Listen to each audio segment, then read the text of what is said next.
안녕하세요 여러분, 레이디윤입니다. 오늘은 비오는 일요일인데요. 침수 피해 생기지 않도록 문단속 잘 하시고요. 갑자기 웬 침수 피해냐고요? 요즘 청년들 주거 문제가 심각하잖아요. 서울의 경우 많은 청년들이 반지하에서 살고 있다고 하는데요. 장마철이나 비가 많이 내리는 경우 반지하에 사시는 분들이 종종 침수 피해를 입는다고 합니다.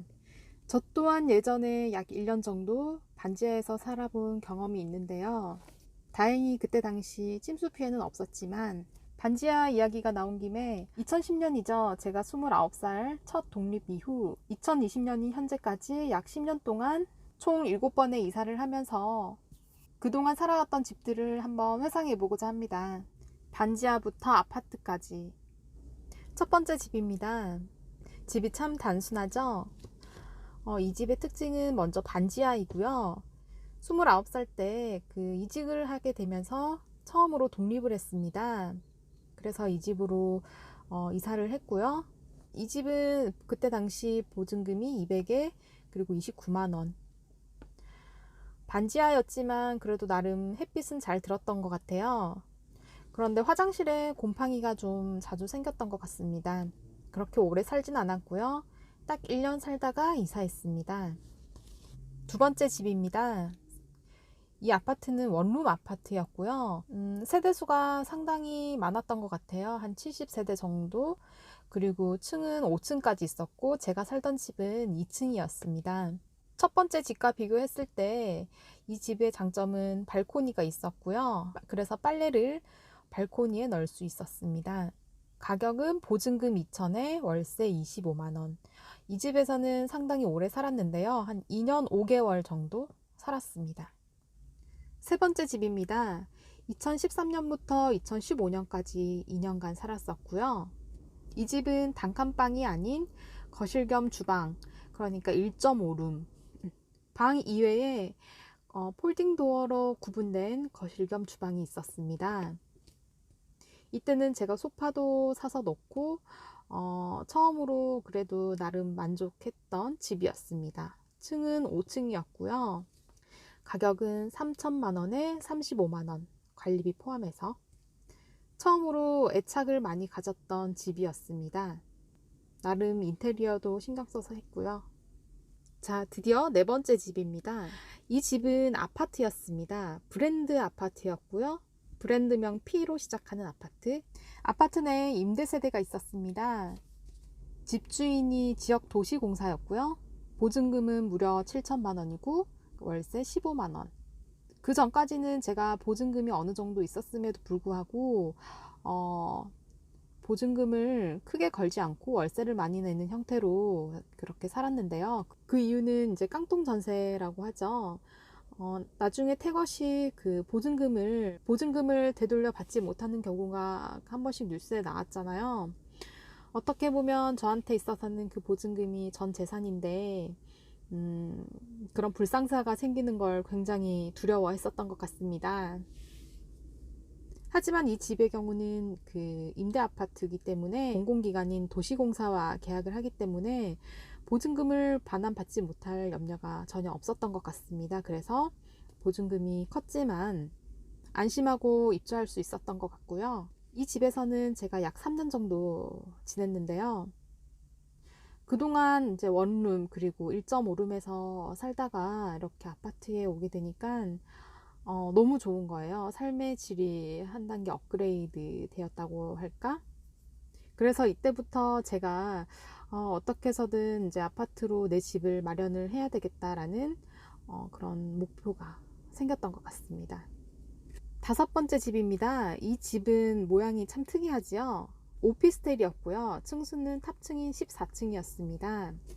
이 집에서는 제가 한 달밖에 살지 못했습니다. 그 이유는 이 집이 탑층이었고 옥상에 전기시설이 있었습니다. 그 전기시설에서 나는 그 발전기 소음 때문에 도저히 잠을 잘 수가 없었어요. 그래서 한 달 동안 어떤 날은 찜질방에서 자고 오기도 하고 도저히 이제 사람이 살만한 이제 환경이 아니더라고요. 그게 문제인 것 같아요. 집을 고를 때 우리가 현장을 가서 방을 둘러보고 물도 틀어보고 하지만 이 집처럼 살아보지 않고는 알아챌 수 없는 중대한 하자가 있는 경우 계약 기간을 무르고 나올 수도 없고요. 곤란한 상황에 처하게 됩니다. 저 같은 경우 집주인에게 끊임없이 항의를 해서 그래도 다행히 한 달 만에 집을 계약을 해지하고 나올 수 있게 되었는데요. 그래도 이미 들어간 부동산 비용, 이사 비용 등등 그런 비용들을 환수할 수는 없었습니다. 자, 다음 집입니다. 삼각형 오피스텔에 크게 데이고 저는 좀 집다운 집을 찾기 위해서 많은 심혈을 기울였는데요.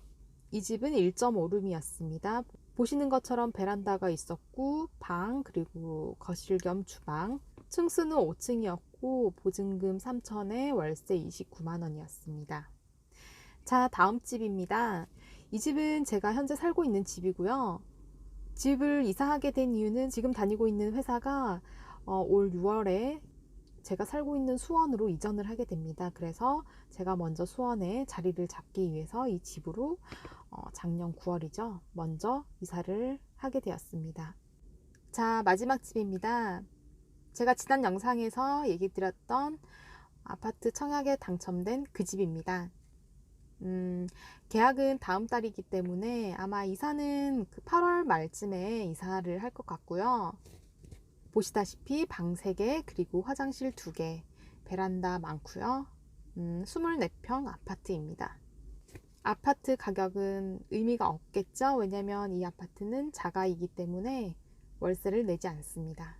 물론 취득세라던가 매년 재산세는 내야 되겠지요. 예상컨대 한 5년 정도는 제가 이 집에서 살 것 같아요. 5년 이후에는 직장이라던가 여러 가지 상황을 고려해서 이사를 할 수도 있을 것 같기도 하고요. 제가 오늘 이 영상을 찍는 이유는요. 먼저 개인적으로는 내 집 마련이 제 인생에 있어서 기념비적인 큰 사건 중에 하나고요. 그래서 기록으로 남겨보고 싶었고, 그리고 대외적으로는 물론 구독자가 아직 60명도 안 되는 학고 유튜버긴 하지만 컨텐츠를 제작하고 유튜브 영상을 업로드하는 유튜버로서 그동안 반지하부터 그리고 최종적으로는 아파트까지 내 집 마련을 해온 이러한 과정들을 여러분들과 공유하면서 조금이나마 힘이 되지 않을까 싶어서 이렇게 영상을 찍습니다. 저는 대단한 사람 아니고요. 그냥 중소기업 다니면서 열심히 꾸준히 그냥 직장 생활하면서 이렇게 반지하부터 아파트까지 내 집 마련을 위해서 열심히 달려온 일개 서민입니다. 꼭 내 집이 있어야 되냐, 내 집 없어도 잘 살 수 있다 생각하시는 분들도 물론 계시겠지만 10년 동안 7번의 이사를 해오면서 이사 비용 그리고 부동산 비용 그리고 이사를 위해서 쏟았던 에너지 그리고 시간 이런 것들을 고려했을 때 계속 이사 다니면서 사는 것보다는 작지만 그래도 마음 든든한 내 집 마련을 하는 게 좋지 않을까라는 게 제 생각입니다. 운이 좋으면 시세 차익도 얻을 수 있고요.